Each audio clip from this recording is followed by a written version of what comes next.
65656565656. Became Bloods off of Dipset, right? Like, what do you think? Yeah, I think so. If you also think about, like, you know, and if you wasn't Blood, you wanted to be Blood, to act like you didn't come home, you didn't get jumped in, you ain't take an oath, you don't know shit.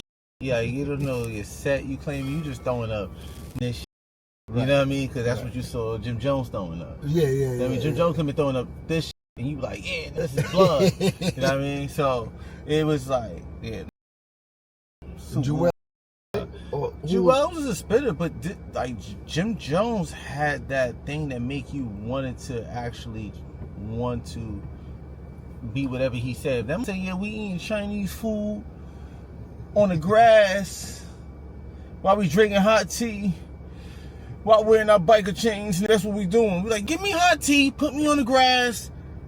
So that was it, because it was like influence. He had hell of influence at that time. Like, it wasn't about like lyrically the bars. It was like the swag, the energy, the influence, the confidence that you had. Like, we didn't give a fuck if you could say the illest bar, like, ain't confidence. Like, you just writing. Right. Like Jim Jones, like, wore that shit on the screen. Like, he wore it. He wore his music. So you seen it, you heard, and then once you hear anything he say, you like, I already seen this shit. He telling the truth. Like, I seen the way he moved. I see how angry his face look. Right. Like, I see his scruffy face. You feel me? So it was just like a whole lot of that shit. But yeah, he made being Blood be cool, because growing up you used to hear all them dirty blood niggas coming. Them dirty blood. So when Jim Jones, I felt like, came about, I was like, oh, Bloods ain't just dirty no more. Niggas is cool. They got jury. They talking fly shit. I don't understand. They was like, see how they understand what Jay-Z was talking about? Like, oh, he talking shit we don't even know. Like, who's wearing that watch or those clothes and taking those trips? Right. He was that translator for the Gangsters. Like, Jay-Z was a translator for the Get Money motherfuckers on A Different Life, and Jim Jones like translating like, this is what we doing. You know what I mean? The red card. You know what I mean? You know, that Poupon, and you know, we like the great Poupon, you know, Maseratis. I never heard Jay talk about a Maserati. I heard nobody ever talk about a Maserati until Jim Jones. Yeah, Jay was above that. You know, I'm hearing all this other shit. Like, what are you talking about? Money riding dirty Mazis and giving the crackhead a few dollars, wipe it up in the hood when I pull up. But get this shit now, like, Maserati to me was the Bentley, the Ferrari, and everything God created. Crazy. And then in 2008, nigga, you was riding around in a Maserati, you was God. That's like having a Nissan Maxima in 88, 89. No, I understand. Yeah, like you got a Mazda? Right. Now, you know, got the pitchforks and then like, oh, that's gangster, but whatever either did. Yeah. But turn gangster. Yeah, but that Maserati, boy, you ride around. Cause you understand, Maserati today you can get for $40,000. In 2008, 2009, that shit was $100,000 vehicle. But Jim Jones was influenced, and I'm gonna compare him, because you know everybody talk this. I'm gonna go way back. You think about. I know this is going crazy. Everybody said, oh, Tupac was nicer than Biggie. Biggie was better than Tupac. Now, Tupac had a lot of passion behind his words. He wasn't as lyrical as Biggie, but okay, so now look at Jim Jones. You can't tell me Jim Jones had no passion behind the shit he was saying, the way he delivered it. You be like, just going through the struggle. Just knows it. He feels it.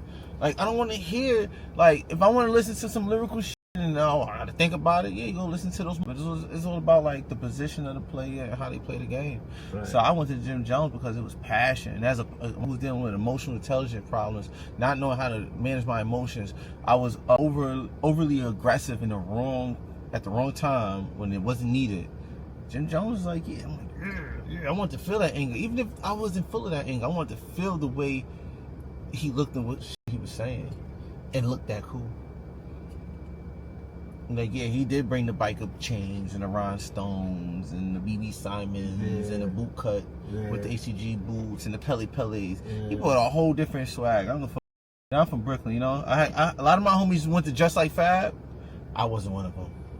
Okay. Like, a lot of my homies went to Just Like Fab because all they wanted Fab. I was trying to change. They didn't give a fuck about But the let me fad. ask you something. The Jim Jones fashion, like you said, the chains and the skulls, and isn't that like Warriors? Isn't that like? It doesn't matter. Warriors wasn't rapping.